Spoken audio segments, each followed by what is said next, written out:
सुनना चाहते सब लोग? हाँ बोलिए। यस पक्का? वरना मैं टाइम आपका वेस्ट नहीं करना चाहता हूँ। सबको सुना जाता है ना? It is serious topic. Okay ठीक है। और ये मेरे दिल के बहुत करीब है। जनरली मैं प्यार मोहब्बत और अपनी खुद की जिंदगी पे लिखता हूँ मैं, लेकिन इस बार ट्राई किया जो मेरी जिंदगी के ऊपर नहीं है लेकिन किसी और की जिंदगी के ऊपर है, तो बहुत मुश्किल है मुझे मेरे ये लिखना, लेकिन ट्राई किया है। तो ये स्टोरी है सूरज और रोशनी की। और रोशनी बहुत बेबाक सी लड़की है, बहुत बेफिक्र, बहुत कॉन्फिडेंस सी लड़की है, ठीक है। And she is 23 years old currently. और जब वो she was 21 years old, तब तक बहुत बेबाक, बहुत कॉन्फिडेंट लड़की थी। लेकिन अब जब 23 साल में आ चुकी है, वो बहुत डरी और सहमी सी लड़की है। लेकिन उसके घर वाले बहुत अच्छे हैं, ठीक है। और उनके घर पे लड़के वाले आने वाले हैं, और उनके घर वाले भी अच्छे हैं। हाँ बोलो सब लोग, हाँ ठीक है। उनके घर वाले भी बहुत अच्छे हैं। तो सूरज के घर वाले आए उनको देखने के लिए, शादी के लिए। तो मुझे कॉन्सेप्ट समझ में नहीं आता कि लड़के वाले देखने आते क्या देखते हैं, वो बात की बात रखते हैं, ठीक है। सूरज के घर वाले देखने के लिए आए, और जैसे ही बातचीत हुई दोनों फैमिलीज के बीच में, सूरज के घर वालों ने और रोशनी के घर वालों ने बोला कि आप लोग चाहिए टेरेस पे ऐसा कुछ रूम पे और बातचीत कर लीजिए, अरेंज मैरिज है, ठीक है। लेकिन रोशनी जी ने एक चीज नोटिस की कि सूरज जी वो नाश्ता कर रहे लेकिन चाय नहीं पी रहे थे। तो रोशनी ने 2 कप चाय के लिए टेरेस पे गए, सूरज और रोशनी, तो दोनों कप रख दी, और एक कप लिया खुद और दूसरा कप सूरज को दे दिया। और सूरज किसी को पूछा कि आप नीचे चाय क्यों नहीं पी रहे थे, आपको चाय पसंद नहीं है, कॉफी चाहिए आपको? तो सूरज जी ने बहुत सेटल में कहा कि मैं चाय बहुत खास लोगों के साथ ही पीता हूँ, ठीक है। तो ये बहुत सटल फ्लर्ट हो रहा था, ठीक है। तो बहुत ऐसा कुछ हुआ। फिर सूरज जी ने पूछा कि क्या हुआ, क्योंकि रोशनी के चेहरे पे ना कुछ था। तो सूरज जी ने पूछा कि आपके चेहरे पे की कहानी क्या है। तो रोशनी ने बताया कि कुछ 2 साल पहले वो एक लड़के को डेट कर रही थी। 3 महीने से वो लड़के को डेट कर रही थी, लेकिन कुछ बात जमी नहीं। वो लड़का बहुत 3 महीने के बाद बहुत बदतमीजी कर रहा था, 1-2 बार हाथ भी उठा लिया था। जब तीसरी बार उसने हाथ उठाया लड़की पे, तो भरे बाजार में उस लड़की ने उस लड़के पे हाथ उठा लिया और झापट मार दिया उस लड़के पे। किसने? रोशनी ने, क्योंकि वो बहुत बेबाक और कॉन्फिडेंट लड़की थी, पढ़ाई में अच्छी थी, जॉब करना चाहती थी, बहुत कॉन्फिडेंट इंडिपेंडेंट लड़की थी। जब भरे बाजार में उस लड़की को उसने थप्पड़ मार दिया तो लड़का कुछ नहीं कर पाया। वो गलत था, प्लस वो बाजार में था।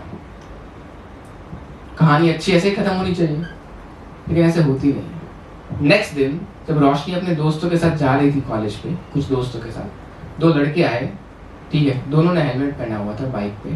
तो 2 लड़के आए और उसमें उन्होंने बोतल से चेहरे पे, रोशनी के चेहरे पे उसने एसिड डाल दिया। और जैसे ही एसिड डाल दिया उसकी स्किन मेल्ट हो रही थी, और सब लोग पानी डाल रहे हैं, कुछ ये कर रहा है, कुछ ये कर रहा है, कोई रुमाल टच कर रहा है, कोई कुछ भी कर रहा है। किसी को पता ही ना कि सिचुएशन में रिएक्ट कैसे करे, कि पानी डालना भी चाहिए या नहीं डालना चाहिए। और उसकी चीख ऐसे थी कि बड़ा बाजार कांप उठा, कि उसने इतनी दर्द की चीख थी रोशनी की। बहरहाल वो हॉस्पिटल में एडमिट हुई, वहां से उसको रिहाई मिल गई कुछ दिनों बाद। और जब वो अपने घर आई at the age of 21, she was at that time she was graduating. उसने अपनी पढ़ाई छोड़ दी, ग्रेजुएशन का लास्ट ईयर, और 2 साल तक वो घर पे ही रही और कुछ किया नहीं उसने, क्योंकि वो दर्द में इतनी थी mentally. She was not able to recover mentally from it.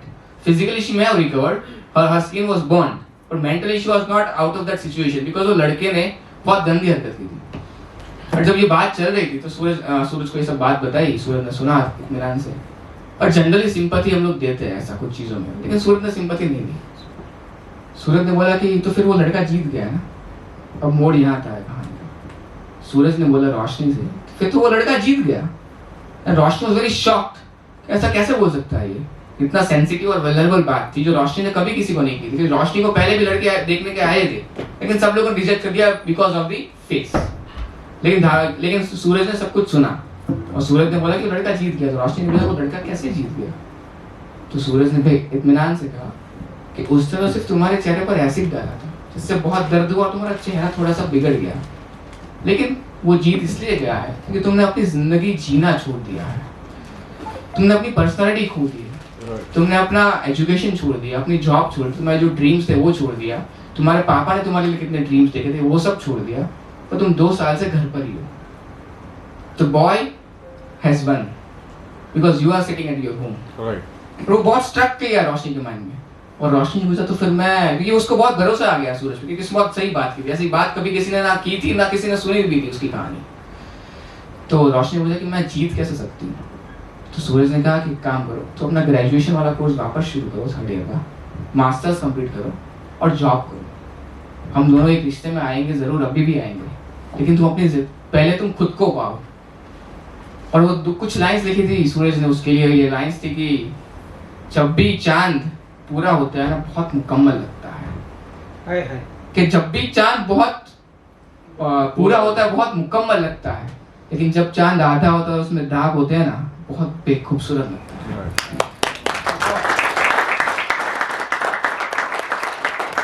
बाहर से बहुत सारे लोग मुकम्मल दिखते हैं, लेकिन अंदर से बहुत दाग होते हैं, और वही बहुत खूबसूरत होता है। तो बस ये कुछ 4 लाइन्स है जो मैंने इस सिचुएशन में लिखा है कि तुम दिन के थके हुए। कोई हमें ना कोई कुछ सुनने वाला ही चाहिए। हमें कभी भी कैसा होता है कि कुछ बात भी नहीं करनी है, कुछ समझ जाए। जब शाम को आते हैं ना घर पे काम से, तो कोई कुछ सुनना भी नहीं है, बस कुछ समझ ले हमको कि हम दिन के थके हुए, कि तुम दिन के थके हुए, मैं रात का जगा हुआ। कि तुम दिन के थके हुए, मैं रात का जगा हुआ, मैं टूटा शीशा सा, तुम आधे चांद से। कि मैं दिन का थका हुआ, कि तुम दिन के थके हुए, मैं रात का जगा हुआ, मैं टूटा शीशा सा, तुम आधे चांद से। चला बैठ एक शाम, जुबां को आराम दे और नजरों से बातें कर। जुबां को आराम दे और नजरों से बातें कर। तो जब भी आपके सामने ऐसे कोई सिचुएशन हो ना, तो सिंपैथी मत देना यार। उस किसी भी इंसान की जिंदगी संवारने की कोशिश करना, क्योंकि सिंपैथी तो सब लोग देते हैं, सिंपैथी की जरूरत भी नहीं होती। Thank you so much guys for